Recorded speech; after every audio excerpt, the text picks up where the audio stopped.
Hello Year 2, Mr. Lavelle here, reading the next chapter of The Girl Who Thought She Was a Dog. Author Claire Balding. We've reached chapter 7, which is entitled Crufts, which is the biggest dog show in the world. Let's read on, find out more. Fennel and Twiglet now had a plan to get into Crufts. They would enter the agility competition. Fennel filled out all the paperwork, and every day they practised in the garden. She dedicated her weekends and half-term holidays to training. Fennel did all the jumping alongside Twiglet to make sure he knew exactly what he needed to do. She still moved very well on all fours, which was hardly surprising as she'd been doing it her whole life. So she started their first session by crawling through the tunnel to show Twiglet how it worked. At first he followed slowly, but he soon got the hang of it and was able to jump and wriggle through the bendy poles too. He didn't much like heights, so the ramp was a problem, but Fennel raced up and down it herself to prove there was nothing to be afraid of. They got faster and fitter and more accurate every week, and by the time March came along, they were flying through the course. A week before Crufts, they got their official passes. Fennel felt a thrill as she looked at the bold green logo. "We're nearly there, Twiggy," she whispered in doggish as she stowed the pass in her pocket. "So close," he woofed back. When the big day arrived, the whole family piled into the car and drove to the Birmingham NEC. Twiglet tried to distract Fennel from her nerves by doing accents. His German Shepherd impression was excellent, but his favourite impression was Dachshund.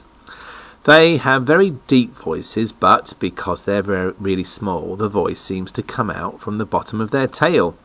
It's a tricky one to master, but Twiglet was brilliant at it, and Fennel giggled all the way. After they found somewhere to park, the family started the long walk towards the NEC, with Fennel and Twiglet in the lead. There were dogs all around, some trotting beside their owners, others being carried, and some on huge trolleys laden with brushes and blankets that were being wheeled towards the main entrance. "It's the utility and toy groups today," Rosie read from her programme, as Twiglet paused to cock his leg against a tree. "That's all the little dogs like Chihuahuas, Pekingese, Bichon Frise, and those gorgeous little fellows." She pointed to an Italian greyhound dancing past them on his toes. He looked so fragile that Twiglet feared his legs would break, but he seemed a bonny little thing. "And what's in the utility group, Fennel?" Matt asked. Fennel had been doing her homework, so she knew the answer without looking at the programme.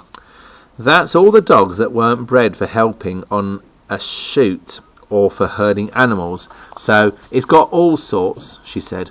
"Dalmatians, poodles, Tibetan terriers, and schnauzers." "What group is Twiglet in?" Uncle James chimed in. "Boxers are in the working group." "Really?" said Grandma. "I always thought of them as wanting to play rather than work for a living." "They're really good guard dogs," said Fennel, putting her arm round Twiglet. "The best in the world, I'd say. And from what I've seen, they're pretty good at agility," her mum added proudly. Fennel grinned. She couldn't believe how much improvement the two of them had made in such a short period of time. She was walking alongside Twiglet with such purpose that even Grandma noticed her confidence. Fennel was perfectly at home, saying hello to every dog they passed. Some of them looked a bit confused to hear a human being speaking doggish, but the poodles were particularly friendly. Fennel had always been told that they were intelligent dogs, and now she believed it. They had their passes checked as they went through the main entrance. While they waited for Rosie to fill out some forms, Fennel and Twiglet were distracted by the most magnificent pair of eyebrows. They sidled away from the rest of the family.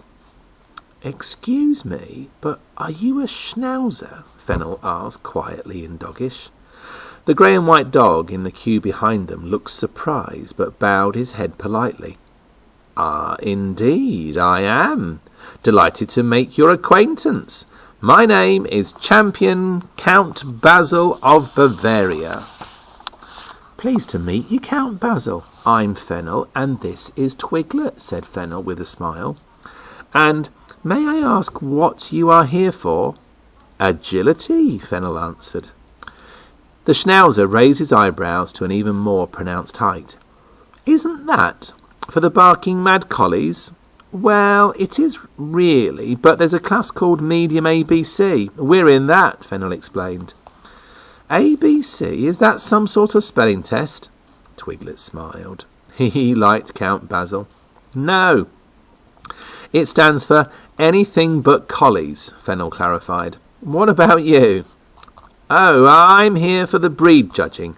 If I win best in breed, I'll go through to the group judging, and then who knows?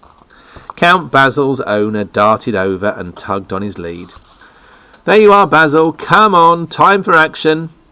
Basil winked at Fennel and walked obediently behind his master. He swung his hips with the swagger of a catwalk model.